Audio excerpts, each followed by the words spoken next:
Hi friends, ನಾನು ಸೂರಜ್.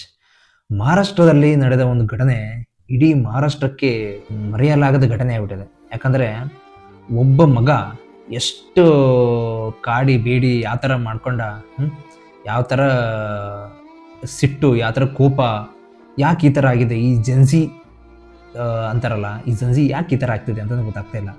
ಯಾಕಂದರೆ iPhone ಕೊಡಿಸಿಲ್ಲ ಅಂತ ಮಗ ಜಗಳ ಕೇಳ್ತಾನೆ ಅವ್ರ ಅಪ್ಪ ಅಮ್ಮ ಹತ್ರ. ಪಾಪ ಅವ್ರ ಅಪ್ಪ ಅಮ್ಮ ಕಷ್ಟಪಟ್ಟು ದುಡಿತಾ ಇರ್ತಾರೆ. ಇವ್ನಿಗೆ ಏನು ಗೊತ್ತಿರ್ತವೆ, ಕಾಲೇಜ್ ಹೋಗೋ ಹುಡುಗ.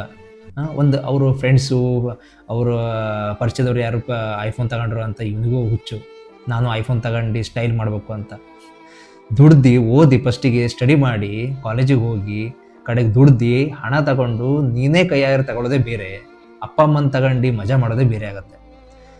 ಅವನು ಜಗಳಾಡ್ತಾನೆ, ಅವ್ರ ಅಪ್ಪ ಅಮ್ಮ ಸಿಕ್ಕಾಪಟ್ಟೆ ಜಗಳಾಡ್ತಾನೆ. ಅಮ್ಮ ಬೇಕು, ನಂಗೆ ಬೇಕು ಅಪ್ಪ ಅಂತ ಹೇಳಿ ಜಗಳಾಡ್ತಾನೆ.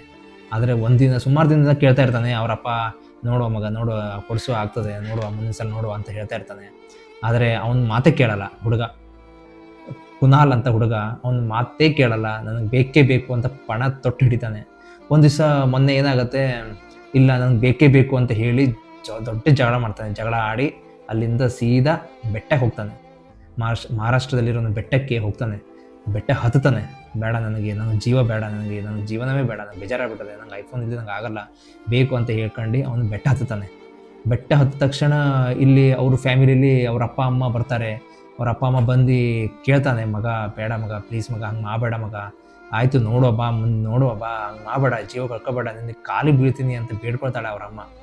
ಅವ್ರ ಅಪ್ಪನೂ ಬೇಡ ಮಗ, ಆ ಥರ ಮಾಡ್ಕೋಬೇಡ, ನಾನು ಮುಂದಿನ ಸಲ ನೋಡ್ತೀನಿ ಅಂತ ಕೇಳ್ತಾನೆ. ಆದರೆ ಅವನ ಮಾತು ಇಲ್ಲ, ನನಗೆ ಬೇಕೇ ಬೇಕು, ನಾನು ಸತ್ತೋಗ್ತೀನಿ ಅಂತ ಹೇಳಿ ಅವನು ಹಾರಲಿಕ್ಕೆ ರೆಡಿ ಆಗ್ತಾನೆ. ಆದರೆ ಅವ್ರ ಅಪ್ಪ ಅಮ್ಮ ಎಷ್ಟೇ ಕೂಗರ್ದ್ರೂ, ಇಲ್ಲ ನನ್ನ ಮಾತು ಕೇಳು, ನಿನಗೆ ಒಂದು ಸಲ ಜೀವ ಹೋಯ್ತು ಅಂದರೆ ಮತ್ತೆ ಬರಲ್ಲ ಅಂತ ಎಷ್ಟೇ ಕೇಳ್ಕೊಂಡ್ರು ಅವರು ಅಪ್ಪ ಅಮ್ಮನ ಮಾತನ್ನು ಕೇಳೋದೇ ಇಲ್ಲ.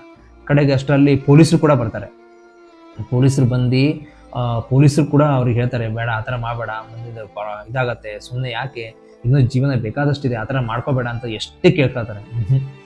ಅವನು ಒಂದು ಸಲ ನಿರ್ಧಾರ ತಗೊಂಡ್ಮೇಲೆ, ಅದೇ ಅಂತಾರಲ್ಲ, ಈಗಿಂದ ಯುವಕರು ಯಾವ ಥರ ಸಿಟ್ಟು, ಯಾವ ಥರ ಕೋಪ, ಯಾಕೆ ಈ ಥರ ಮಾಡ್ತಾರೆ ಅನ್ನೋದೇ ಗೊತ್ತಾಗಲ್ಲಪ್ಪ.